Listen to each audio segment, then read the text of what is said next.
Good evening, everyone. How all of you doing today? Happy Thursday evening. Fantastic. So only one day left tomorrow to finish our working week, okay? And then you can look after for the 2 days of rest and the planning for the next week again. Okay. So how everyone is doing today. So, I strongly believe that you're progressing well towards achieving your targets or your whatever you planned for this week, right?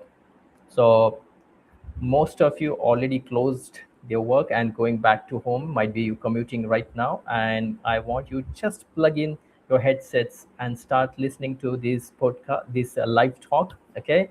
And those who are still back in the office and you're trying to finish that last bit of the work, you know I want you, if you can find 10-15 minutes, and that's a humble request, because again, the today's topic which I'm sharing with you is going to help you. It's going to add value in your leadership journey. Okay.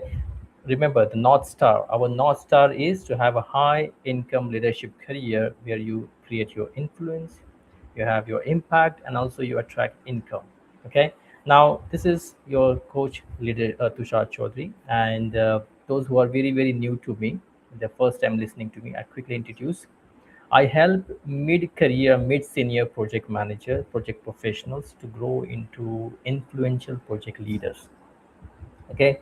Because most of us who are in mid-career right now, we are stuck.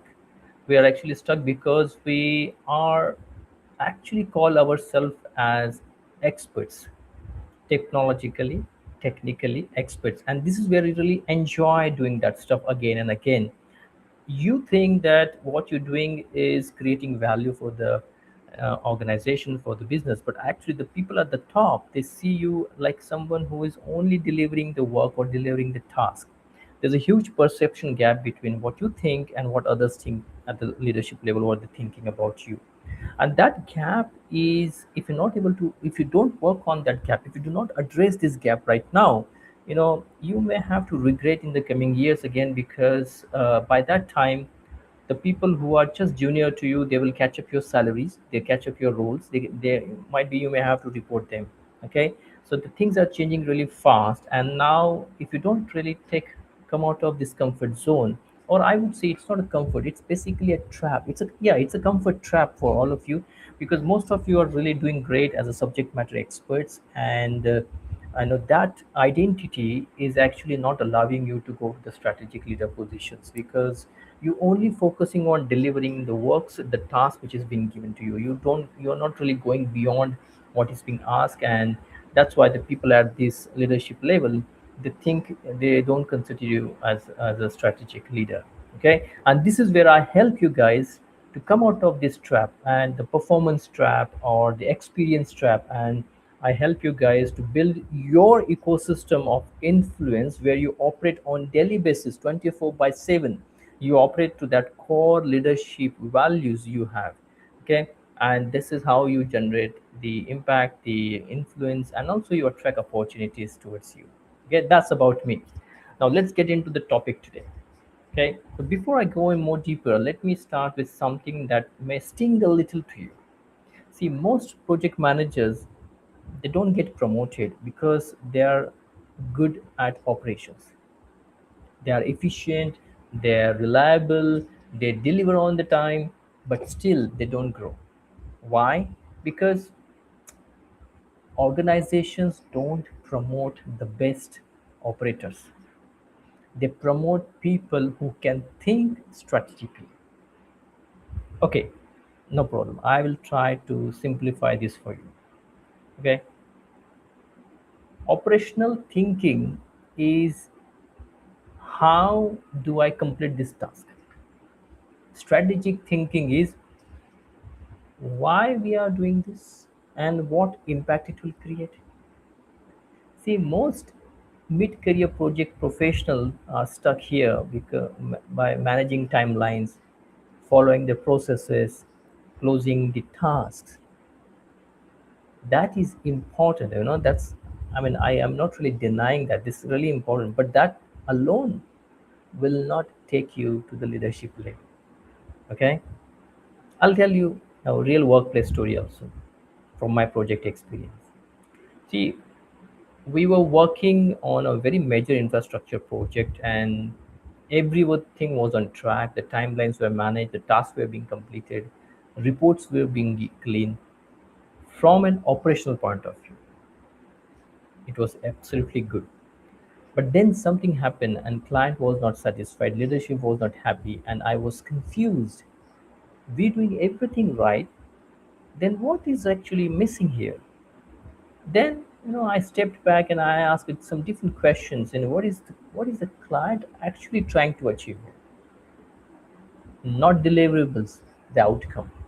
And then I realized we were focusing on completing the scope, but the client was expecting the business value. So I shifted my approach. So instead of are we on schedule, I started asking, is this helping the client achieve their bigger goal? And that changed everything for me. We reprioritized the work, we simplified some deliverables, we focused on high impact areas, and suddenly client satisfaction improved. Same project, same team, different thinking only. So this shift, did not come naturally to me. Okay, it came when I made mistakes, I learned out of it, I talked to my mentors, and especially I read a lot of, you know, I read about this. I talked to different people, senior people in the organization. It came when I started learning how strategy actually works. And there are some books actually I came across, and I thought I should share with you those names of the books and what are the insights I learned from them. So the first book which I I would like to recommend is which I read is The Good Strategy, Bad Strategy by Richard Rumelt. Okay. Now this book gave me a clarity.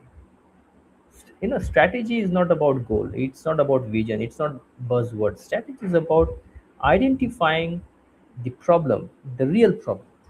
And most teams don't fail because of poor execution. They fail because they're solving the wrong problem. And that really hit me hard. So I will recommend this book to read.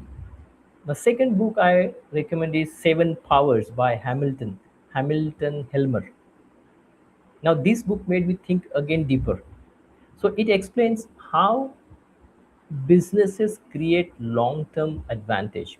So I started asking, is what we doing is what we are doing, will that create any long-term value, or just short-term output? And that changed how I prioritize the work also. Okay, that was the second book. The third book I would like to recommend is Measure That Measure What Matters by John Doyle. Now this book introduced OKR. The OKR, objective and key results. Now this OKR tool, this book taught me, don't just track activity, you have to track outcomes.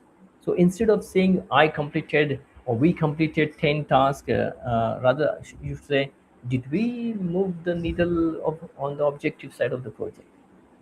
Okay. Now, how will you have this mindset shift? How can you have this shift?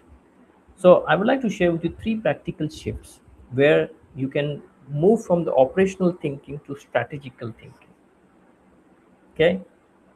So I want you to note down these three practical shifts which I'm sharing. Again, the first and very important shift I want you to think about is to change right now is, again, move from that task focused mindset to outcome focused mindset. Stop asking what needs to be done. Start asking what results are we trying to create, and that this changes your entire thinking. Now, the shift number two is move from that execution mindset to problem framing mindset. See, before jumping into solution, ask, are we solving the right problem? Most professionals are busy and very few are really thinking. Okay, so who are you? Are you a busy person? Are you thinking also? Okay, the shift number three. Again, I've seen many people, they only focus on short term gaining rather than long term impact. So don't just think, will this close the task? Ask, will this create value in the next 3 months, 6 months, 12 months? This is called strategic thinking. Okay. So implement all these three shifts which mentioned to you. Now we just come to the end of this session now, and I would like to close this with another thought: is that operations. If you are behaving like an operating person operator, it will make you reliable, but strategy will make you valuable. And organizations don't promote reliability; they promote value. Okay, so if this made you think, whatever I just shared with you, if this really resonated with you, I want you to comment strategy in the comment section. And in case you actually struggling how I should really move from this operational thinking to strategic thinking, then I have a step by step process available to help you to move. So if you really want to know about that one, if you really want to understand how you can grow into a strategic leader, I would like you to book one-to-one call with me. The link in the comment section, and there is also a link into the my LinkedIn profile. Book an appointment there. Okay. So that's for this. That's it for today. I'm gonna sign off now. This is your leadership coach Tushar Chaudhary from Bangalore, and tomorrow once again when I come back, I will be coming with another leadership insight for you to go to that high income leadership goal, leadership, roles basically. Now, until that moment, I want you to implement whatever we learned today, and also take care of yourself, and God bless you.